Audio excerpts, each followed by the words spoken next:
Hi, my name's Tom. And I'm Emily. And today we're going to talk to you a little bit about how we installed the egress window in our basement. But first, Dad, I want to know, how much did it cost and how long did it take? Well, it took about a whole weekend to put this part in, but we've been actually digging the hole for 3 weeks and we're still not quite done yet. But in terms of cost about $1,100, and that includes the window well, the bricks, the mortar, some pressure-treated lumber, and also getting rid of some of the soil and the cinder blocks.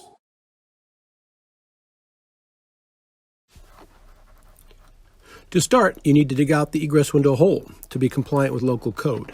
We dug this hole ourselves manually, as I mentioned. It took us about 3 weeks to dig out the hole. We only worked on the weekends. When we started the second egress window, we decided to have a company go ahead and dig it out for us. It took them about 2 hours to dig out the hole, and they took away the dirt from both the first and the second hole. It was about $1,100, but let me tell you, it was well worth it. Before you start, you have to figure out how big to make the opening. Our wall is cinder block, so we wanted to add solid masonry units in order to make sure that we had something solid to anchor our pressure-treated lumber to. So what we did was we laid the window on the floor, we added the frame, which was made out of pressure-treated lumber, and then we added the masonry units on each side of that and measured the whole thing. After that, we added 3/4 of an inch, which would make up for the 3/8 inch mortar that we needed on each side. The vertical measurement was made similarly. We wanted to make sure that we added the masonry units on the bottom, and we wanted to sort of land at a grout joint, which made it easier to break out the existing cinder block. And so we took the measurements and figured out where the nearest grout joint was, and that's what set our lower elevation. So let's just talk philosophically how we're going to make this cut. This is cinder block, so I have a lot of flexibility in how far I go to break it out. I'm going to start sort of in the middle here and then come up to the top and probably do the first 3 bricks, and then I'm going to break those out. Then I'm going to do the next 3 and break those out, and then I'll do the last one. Obviously, if this was a poured-in-place concrete wall, you'd have to pay a lot of attention to how you actually make your cut, because if you make your cut along the bottom and you make your cut along the side, the actual entire piece could fall down. So you want to time your cut and the use of the sledgehammer as you break this out to correspond with the support of the corresponding walls and how you're actually going to make that demo as you move down the wall and down the hole. So before we get started, I want to talk a little bit more about the cut and break tool and the reason why I think this is the perfect tool for cutting our cinder block in this particular project. So the cut and break tool is different than other saws. It has 2 blades, and those 2 blades are cutting basically a slot. And when it bottoms out in the middle on the hub of the saw, you basically take a break tool and you break out the piece that's actually in the wall. And then that allows you to go deeper and still from the same side and deeper from the same side. That's unlike a lot of the other masonry saws, which basically mean that you have to sort of go until you hit the hub, and then you have to turn around and try to do it from the other side and match the lines and all that kind of stuff. Not easy. This cut and break tool is really the best tool for getting through all the way up through 16 inches of solid masonry or cinder block like we're doing today. So let's talk about what it normally comes from. This is rented. This is $217 a day from our local rental spot. It comes with basically the break tool, and it comes with the saw itself, which has the 2 blades. It hooks to a standard garden hose, and that usually has a little quick disconnect on it. So in our case, the garden hose, we actually added a space to connect it to our PEX line. But to be honest, as long as you can get a garden hose to it and get water to it, doesn't matter where the water comes from. So basically it comes in and it plugs in. It is a 20 amp tool, so you do want a 12 gauge electrical cord, and basically it has its own GFCI switch here, but you want to, if you can, you want to put it on a 20 amp breaker and use a 12 gauge extension cord. So this is the slot that's left after you make the first cut. It's only about 2.5 to 3 inches deep because that's where the hub is between the 2 blades. And basically you just stick this in here and you basically just start to break it out. You can see how in this particular case a lot of it's going to come out at once.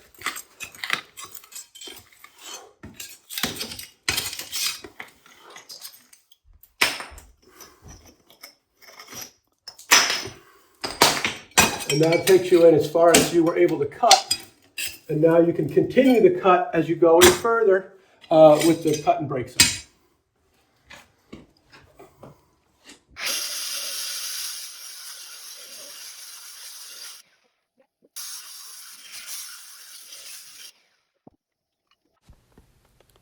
Now that the hole is cut, you can knock the cinder block in with a sledgehammer and you're ready to move on to laying the brick.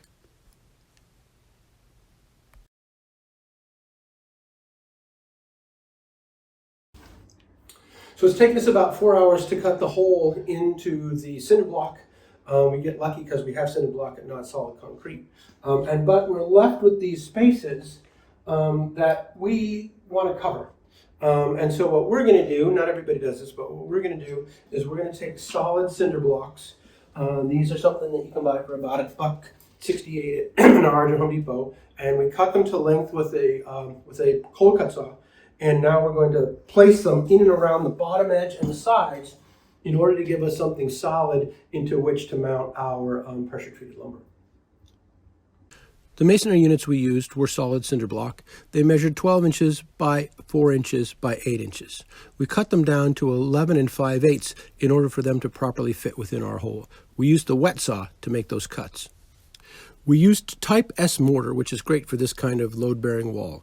We only used about 1.5 bags, 80-pound bags for this project.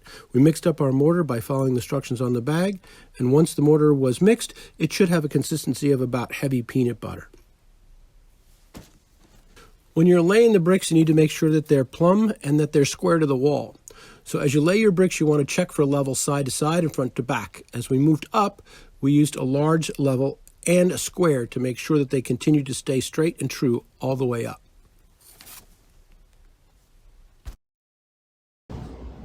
So we've been working hard to make sure that this is square to the bottom and plumb, and we've also taken a board and cut it to length so that we can make sure as we move up that our distance for the pressure treated lumber and the window fit. So this is where this just goes snug right in there, and we're all good.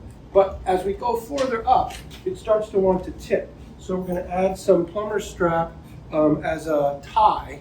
I'm just going to hammer drill it into here, and then I'm going to cut it off, make a little bend in it so that it'll hold into the mortar. And this is just kind of a poor man's version of a brick tie or something like that, just to try to keep this thing plumb and level, or plumb and true as we continue to go up.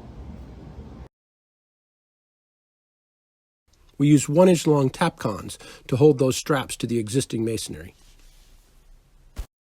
One useful trick is to have the properly cut dimensioned 2x4 and then create a frame that you work within so you make sure that the opening stays plumb and true and the bricks don't want to fall out.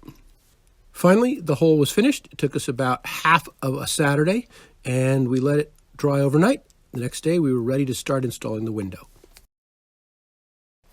To install the window, we start by securing the window header to the frame of the house to distribute the load from the 2 joists you see above the window opening. We screwed 2 2x6 pieces of lumber into the sill plate of the house, one on the inside of the house and one on the outside of the house using deck screws. Then we installed the actual frame of the window.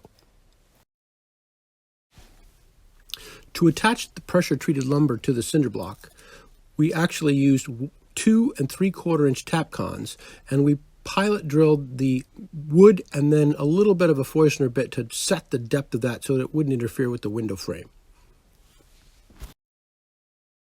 Once the pressure-treated lumber frame was all installed, we installed the window using 1-inch roofing nails at every single one of the nail holes that supplied in the nail fin. So here's a look at the finished product from the inside. It lets a lot of natural light in, which is great for the basement bedrooms. Now that it's complete, on the outside, we will add Prosico seam sealer around the outside edge of the window to seal between the window and the cinder block. Once that's dry, we're going to have a stucco man do stucco around the window to match the existing house surface. Thanks for watching, and hope this helps you with your next project.